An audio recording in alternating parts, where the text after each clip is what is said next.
성도 여러분 안녕하세요. 12월 14일 목요일 아침 말씀 시간입니다. 오늘 함께 하실 하나님 말씀은 욥기 36장 26절에서 37장 24절까지 말씀입니다.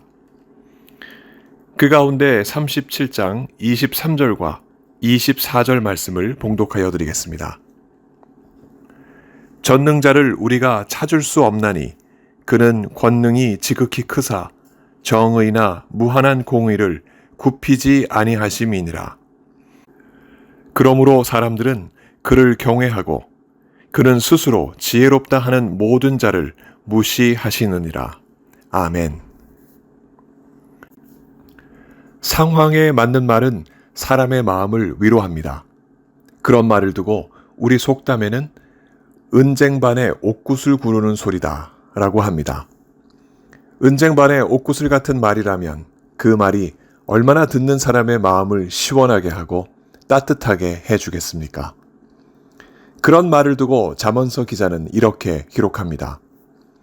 경우에 합당한 말은 아로새긴 은쟁반의 금사관이라. 잠언 25장 11절의 기록입니다.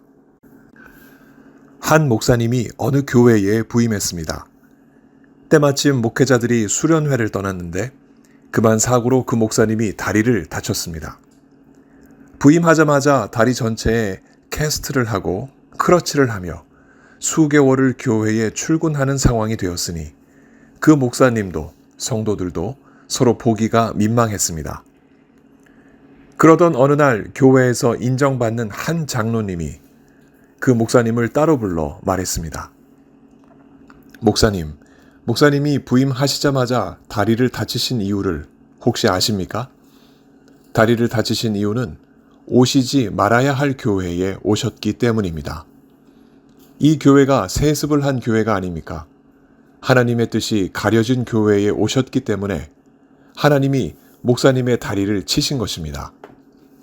하나님이 다리만 치신 것은 그래도 하나님이 목사님을 사랑하신다는 증표니 이제 회개하고 어찌해야 할지 기도하십시오. 장로님이 목사님에게 건넨 충고는 마치 하나님처럼 그 목사님이 당한 사고와 그를 둘러싼 앞뒤 모든 사정을 다 아는 듯 했습니다. 하나님이 그 장로님을 통해 하늘의 경고를 그 목사님에게 내리시는 듯 했습니다.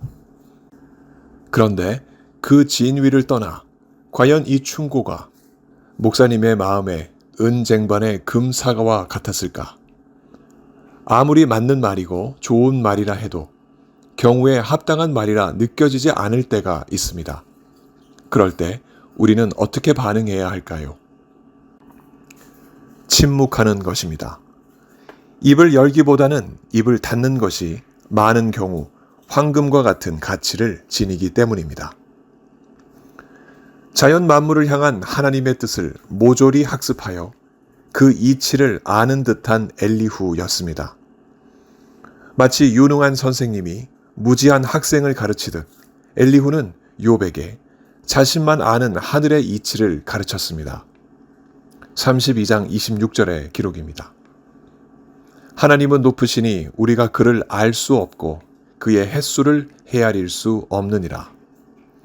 위대하시고 그 연세를 가늠할 수 없는 하나님, 그 하나님을 어느 인간이 과연 이해할 수 있을까요? 그러나 엘리후는 마치 하나님을 아는 유일한 자처럼 하나님이 어떠한 분이신지 가르치려 했습니다. 자연 만물을 통하여 우리와 같은 목소리를 내시는 하나님, 번갯불처럼 세상과 바다 밑까지 비추시며 관역을 향해 치시듯 악인들을 판단하시는 하나님.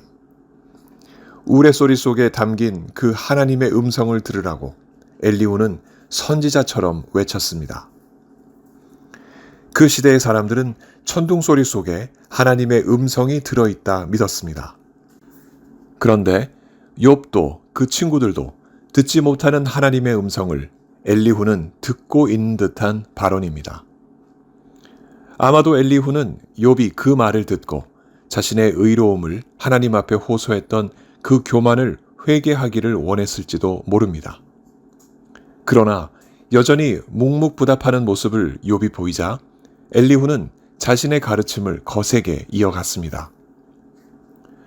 자연현상뿐만 아니라 짐승들과 사람들까지 주관하시는 하나님의 주권적인 역사를 설명하며 엘리후는 하나님의 주권적인 역사는 악한 자를 징계하기 위해서도 나타나며 혹은 사람들에게 긍휼을 주시기 위해서도 나타나고 혹은 선악의 구별 없이 땅에 사는 사람들에게 두루두루 베푸시는 은총을 드러내시기 위해서도 나타난다고 가르칩니다.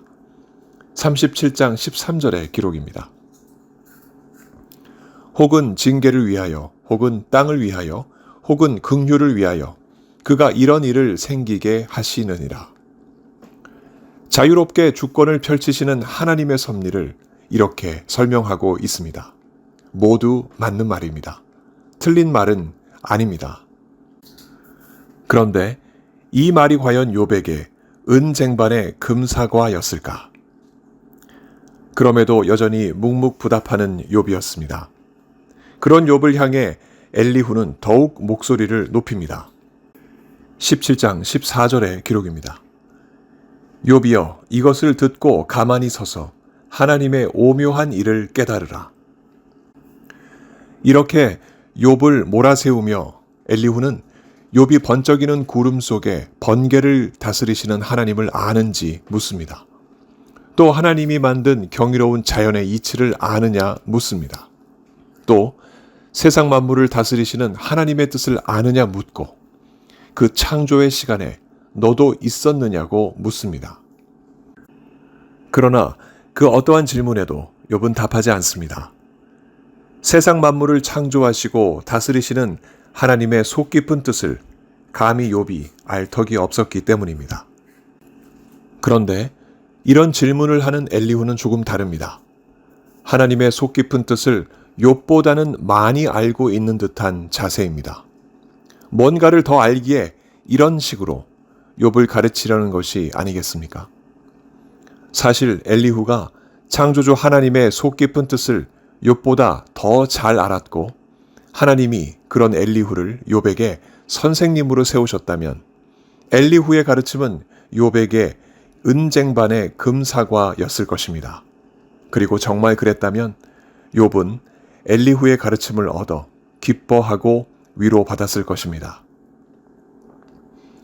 하지만 상황은 그렇지 않았습니다. 욥은 계속 침묵했고 결국 엘리후의 가르침도 다음과 같은 말로 끝납니다. 23절에서 24절의 기록입니다. 전능자를 우리가 찾을 수 없나니 그는 권능이 지극히 크사 정의나 무한한 공의를 굽히지 아니하심이니라. 그러므로 사람들은 그를 경외하고 그는 스스로 지혜롭다 하는 모든 자를 무시하시느니라. 엘리후의 마지막 주장은 무엇일까요? 정의롭고 공의로우신 하나님 앞에 욥은 경외하고 스스로 지혜롭다 하지 말아야 한다는 그런 의미 아니겠습니까? 말하자면 끝까지 자신의 의로움을 주장하는 욥이 이제는 자신의 교만을 깨닫고 하나님을 경외해야 한다는 말입니다.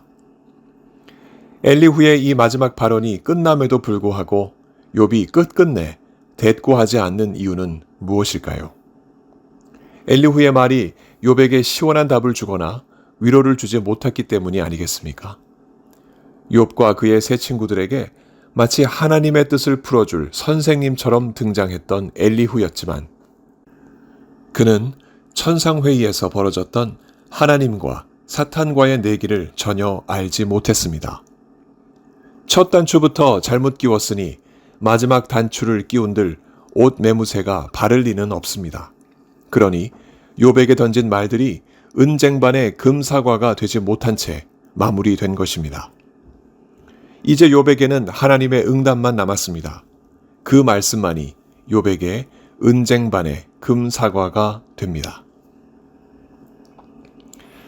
상황에 알맞는 말은 고난 가운데 있는 사람들에게 은쟁반의 금사과와 같습니다.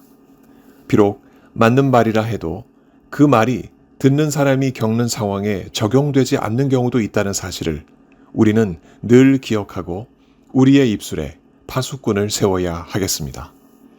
우리는 말에 실수가 많고 한 입에서 찬송과 저주가 나오는 일들이 우리에게 많기 때문이 아니겠습니까? 고난을 겪고 있는 이들에게 이리저리 따져가며 그 원인과 해결책을 제시하기보다는 그들을 깊이 사랑하는 마음으로 하나님께 기도하는 일이 우선일 것입니다. 그리고 그 사랑을 진실된 행함으로 보여주는 것이 100마디 말보다 값질 수 있습니다. 자녀들아, 우리가 말과 혀로만 사랑하지 말고 행함과 진실함으로 하자.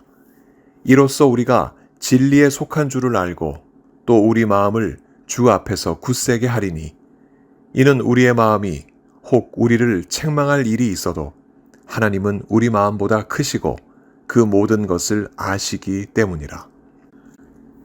요한일서 3장 18절에서 20절의 기록입니다. 예수 그리스도 안에서 하나 된 형제와 자매들이 말보다는 행동으로 표현하는 진실된 사랑이 고난을 당한 이들에게 은쟁반의 금사과와 같을 수 있습니다. 앞뒤 사정을 우리가 모를수록 따뜻하게 건네는 눈빛과 잡아주는 손길이 고난을 통과하고 있는 우리들의 지체들에게 예수 그리스도를 경험하게 할 수 있는 귀한 통로가 됩니다.